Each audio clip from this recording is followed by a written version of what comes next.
చెక్కు స్వర్ణ బంధాలు మన మానిపల్లి జ్యువెలర్స్.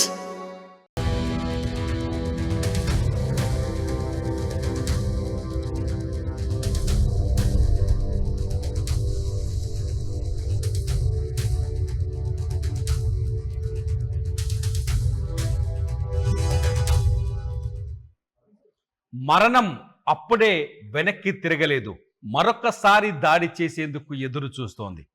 నేపాల్ పైన రెండవసారి దాడి కోసం మృత్యువు ఆయుధం పట్టుకొని తిరుగుతోంది. ఆ ఆయుధం ఏదో కాదు, వరద. నిన్న ఆగస్టు 26న వచ్చిన ఆకస్మిక వరదలకు మరణించిన వారి సంఖ్య 500కు పైనే ఉంటుంది.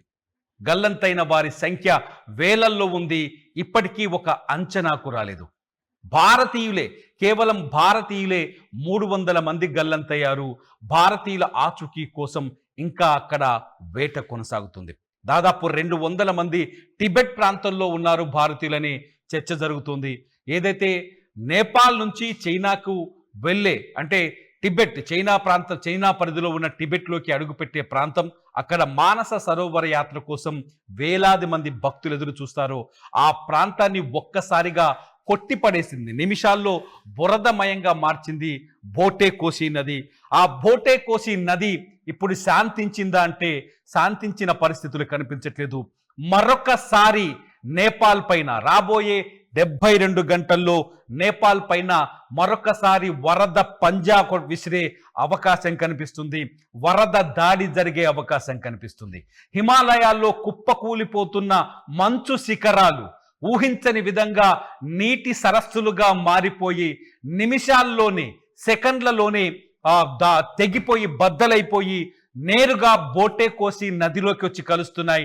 దాని ప్రభావం 72 గంటల్లో మళ్ళీ బోటే కోసి నది ఉప్పొంగి నిన్నటి గాయం నుంచి కోలుకోని ప్రాంతాలని మళ్ళీ ఆ దెబ్బ కొట్టే అవకాశం ఉందని వాతావరణ శాఖ హెచ్చరిస్తుంది. నిన్న బోటే కోసే నది, అంటే ఆగస్టు 26వ తేదీన బోటే కోసి నదిలో వరద ఉప్పొంగుతుందనే సమాచారాన్ని ఆలస్యంగా తెలియజేసిన చైనా ఈసారి మాత్రం బారియర్ లేక్ అనే మరొక సరస్సు తెగిపోయే అవకాశం ఉందని ముందుగానే హెచ్చరికలు జారీ చేసింది. ఏదైతే బోటే కోసి నది ఉపరితల భాగంలో, పై భాగంలో ఈ బారియర్ సరస్సు ఏర్పడింది. ఈ సరస్సులో ప్రస్తుతం ఉన్న సమాచారం ప్రకారం 20 లక్షల క్యూబిక్ మీటర్ల నీరు చేరి ఉంది ఈ బ్యారియర్ సరస్సులో. ఒకవేళ మరో 72 గంటల్లో మరొక 30 లక్షల క్యూబిక్ మీటర్ల నీరు వచ్చి ఇందులో చేరే అవకాశం ఉందని తెలుస్తోంది. ఒకవేళ ఈ 20 లక్షల క్యూబిక్ మీటర్ల నీటికి మరొక 30 లక్షల క్యూబిక్ మీటర్ల నీరు వచ్చి చేరితే మళ్ళీ ఈ బ్యారియర్ సరస్సు కూడా తెగిపోయి కొన్ని గంటల్లోనే ఆ నీరు మళ్ళీ వచ్చి బోటే కోసి నదిలో కలిసే అవకాశం ఉంటుంది. నేపాల్లోని చోచెన్ కోలా, పురుపేత్ సాంగో నదులు కలిసే ప్రాంతంలో ఈ బారియర్ సరస్సు ఏర్పడిందని చెప్పేసి చైనా వాతావరణ శాఖ గుర్తించింది, హెచ్చరికలు జారీ చేస్తుంది. ముఖ్యంగా మళ్ళీ నేపాల్కే ఈ ముప్పు పొంచి ఉందని కూడా సూచిస్తోంది. ఎంత స్థాయిలో ఈ నీరు ఎంత వేగంగా కిందికి వస్తుందో చెప్పలేమని, అంచనా వేయలేమని చెప్తుంది. చైనా నేపాల్ సరిహద్దులోని చోచెన్ కోలా, పురెపు సాంగో నదుల కలయిక వద్ద ఈ బ్యారియర్ లేక్ ఏర్పడింది. అది తెగిపోయే అవకాశం అత్యంత ఎక్కువగా ఉందని చైనా జలవనరుల మంత్రిత్వ శాఖ కొద్దిసేపటి క్రితమే హెచ్చరికలు జారీ చేసింది. ఈ సరస్సు ఇప్పటికే 20 లక్షల క్యూబిక్ మీటర్ల నీరు చేరి పైనుంచి పొంగి పొర్లుతోంది, అంటే తెగడానికి సిద్ధంగా ఉందని చైనా ఇచ్చిన సమాచారంలో తెలుస్తుంది. హిమాలయాల్లో కురుస్తున్న భారీ వర్షాల కారణంగా రాబోయే 3 రోజుల్లో మరొక 30 లక్షల క్యూబిక్ మీటర్ల నీరు ఇందులో కలవనుందని అంచనా వేస్తోంది చైనా జలవనరుల శాఖ. ఒకవేళ డెబ్రీష్ డ్యామ్ బద్దలైతే, డెబ్రీష్ అంటే ఈ ఏదైతే నది తెగిపోయిన తరువాత సహజంగా ఏర్పడిన సరస్సు తెగిపోతే మొత్తం 50 లక్షల క్యూబిక్ మీటర్ల నీరు ఒకేసారి అత్యంత వేగంగా వచ్చి దిగువ ప్రాంతాలని ముంచెత్తే అవకాశం ఉందని తెలుస్తుంది. దిగువ ప్రాంతాలంటే ఖచ్చితంగా నేపాల్లో నిన్న దెబ్బతిన్న ప్రాంతాలు, ఆ తర్వాత అంటే రసువా జిల్లా, అట్లాగే నువాకోట్, అట్లాగే దాదింగ్ జిల్లాల్లో నిన్న తుడుచుకు పెట్టుకుపోయాయి. పదుల సంఖ్యలో గ్రామాలు, దాదాపు 2 లక్షల కోట్లకు సంబంధించిన ఆస్తులు ధ్వంసమయ్యేనట్టుగా అంచనా ఉంది. ఇప్పట్లో అవి కోలుకునే అవకాశం కనిపించట్లేదు. మరొకసారి ఈ సహజ బ్యారియర్ లేకు తెగిపోతే, ఈ సహజంగా ఏర్పడిన బ్యారియర్ లేకు మరికొన్ని గంటల్లో తెగిపోతే ఖచ్చితంగా నేపాల్కి తీవ్రమైన చావు దెబ్బ తగిలే అవకాశం స్పష్టంగా ఉంది.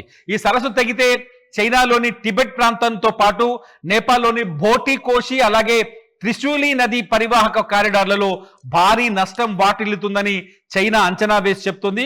ముఖ్యంగా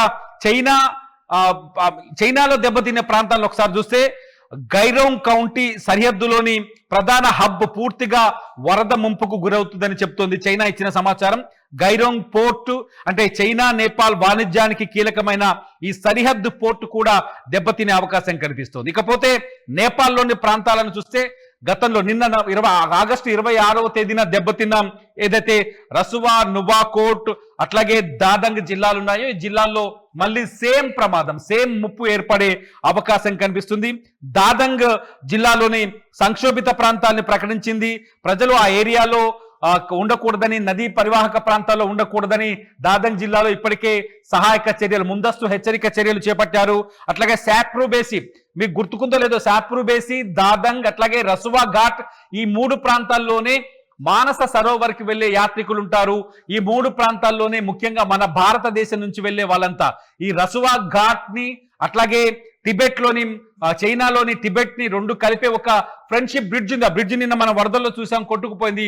ఆ బ్రిడ్జ్ దగ్గరే దాదాపు ప్రతిరోజు 3 నుంచి 4,000 మంది ప్రజలు, ఎవరైతే భక్తులు ఉంటారో, ఆ వెండి కొండ పైన కొలువైన శివయ్యని దర్శించుకోవాలని వస్తారో ఆ భక్తులు అక్కడ చైనా పర్మిషన్స్ కోసం, చైనా క్లియరెన్స్ కోసం ఎదురు చూస్తూ ఉంటారు. ఆ ప్రాంతం నిన్న తీవ్రంగా దెబ్బతింది. అక్కడి నుంచే ఎక్కువ మంది గల్లంతయ్యారు. మళ్ళీ ఆ ప్రాంతం పైన వరద దాడి చేసే అవకాశం ఉందని చైనా జలవనరుల శాఖ చెప్తోంది. తిమురే సరిహద్దుకు ఆనుకొని ఉండే గ్రామం పూర్తిగా కొట్టుకుపోయే ప్రమాదం ఉందని చెప్తుంది. తిమురే జిల్లాలో ఎక్కడైతే సరిహద్దుకు ఆనుకొని ఉన్నాయో ఇప్పటికే వరదతో తడిచిపోయి ఆ ప్రాంతం అంతా బురదగా మారిపోయింది. ఆ ప్రాంతం పైన మళ్ళీ వరద దాడి చేస్తే గ్రామాలు కొట్టుపోయే అవకాశం ఉన్నట్టుగా చెప్తున్నారు. అట్లాగే హుకుబేసి అంటే ఇది నదీ తీరంలో ఉన్న గ్రామం, హుకుబేసి అనే గ్రామం, ఈ హుకుబేసి గ్రామం కూడా కొట్టుకుపోయే ప్రమాదం ఉందని చెప్తుంది.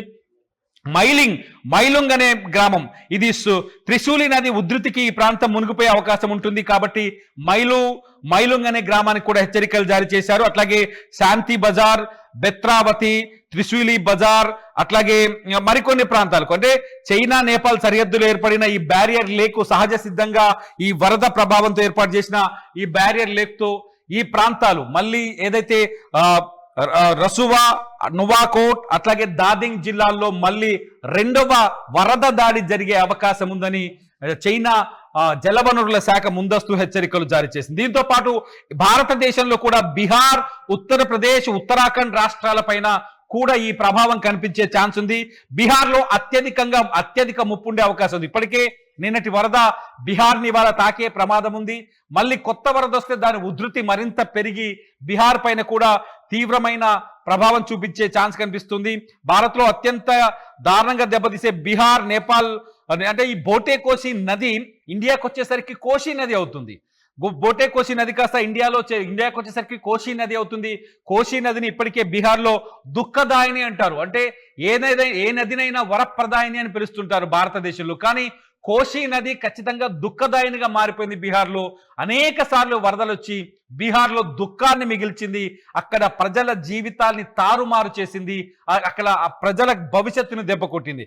అందుకనే కోషి నది నుంచి ప్రమాదం ఉండే అవకాశం ఉందని చెప్పేసి చైనా హెచ్చరికల ద్వారా అర్థమవుతుంది. అట్లాగే నేపాల్ కొండ నుంచి ఇటు ఉత్తరప్రదేశ్లో కూడా ముఖ్యంగా బీహార్లో దెబ్బతినే ప్రాంతాలు ఏముంటాయంటే సుపాల్, పశ్చిమ చంపారాన్, అట్లాగే తూర్పు చంపారాన్, అట్లాగే గోపాల్గంజ్, ముజఫర్పూర్, అలాగే అరరియా జిల్లాలు, ఈ జిల్లాల్లో బీహార్లో తీవ్రమైన ప్రభావం చూపించే అవకాశం కనిపిస్తుంది. యూపీకి వచ్చేసరికి యూపీలో గండక్ నదులు కూడా కలిసి ప్రవహిస్తాయి కోసితో. యూపీకి వచ్చేసరికి ఈ ప్రభావం యూపీలో చాలా స్పష్టంగా మహారాజ్గంజ్, సిద్ధార్థనగర్, బలరాంపూర్, శ్రావస్తి అట్లాగే బహరేచ్ జిల్లాలు తీవ్రంగా ప్రభావానికి గురయ్యే అవకాశం కనిపిస్తుంది.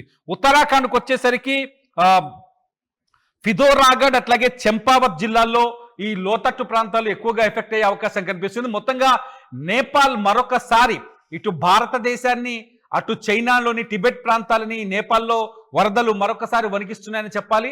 టిబెట్ హిమాలయాల్లో టిబెట్లోని హిమాలయాల్లో ఏర్పడుతున్న తుఫాను కావచ్చు, మంచు తుఫాన్లు కావచ్చు, అట్లాగే అవలాంచెలు కావచ్చు, అట్లాగే భారీ వర్షం నిన్న నుంచి అత్యంత భారీగా వర్షం కురుస్తోంది హిమాలయాల్లో. ఈ వర్షపు ధాటికి కిలోమీటర్ల పొడవులో ఉన్న మంచు పర్వతాలు విరిగి పడుతున్నాయి. ఆ విరిగిపడిన నీళ్లు నీళ్లుగా మారిపోయి స్థానికంగా కొంత సరస్సులుగా ఏర్పడి ఆ సరస్సులు ఊహించని పరిణామాల్లో తెగిపడి దానికి కింది పరివాహక ప్రాంతంలో ఉన్న బోటేకోషి నదిలో ఒక్కసారిగా వచ్చి ఆ వాటర్ చేరుతోంది. ఒక్కసారిగా వచ్చి ఆ వాటర్ చేరడం వల్ల ఆ బోటేకోషి నది ఉప్పొంగి మొన్న 7 నిమిషాల్లోనే నేపాల్లోని రసువా అట్లాగే దాదంగ్ లాంటి జిల్లాల్ని తీవ్రంగా దెబ్బ కొట్టింది. అటువంటి ప్రమాదం మరొక 72 గంటల్లో మళ్ళీ పొంచి ఉందని చెప్పేసి చైనా హెచ్చరికలు జారీ చేస్తుంది. మొన్న ప్రమాదం జరిగిన తర్వాత సమాచారం ఇచ్చిన చైనా ఇవాళ ప్రమాదం జరగక ముందుకే హెచ్చరికలు జారీ చేసింది. ఈసారి కూడా మళ్ళీ వరద దాడి చేస్తే నేపాల్ మాత్రం తీవ్రమైన సంక్షోభంలోకి వెళ్లే అవకాశం కనిపిస్తోంది. నేపాల్తో పాటు భారత్లోని బీహార్, ఉత్తరప్రదేశ్, ఉత్తరాఖండ్ జిల్లాలపైన కూడా ఈ వరద ప్రభావం ఉండే అవకాశం కనిపిస్తోంది. మరి మీరేమనుకుంటున్నారు? మీ అభిప్రాయాన్ని వీడియో కింద కామెంట్ చేయండి. చూస్తూనే ఉండండి అప్డేట్స్ కోసం. It's you TV.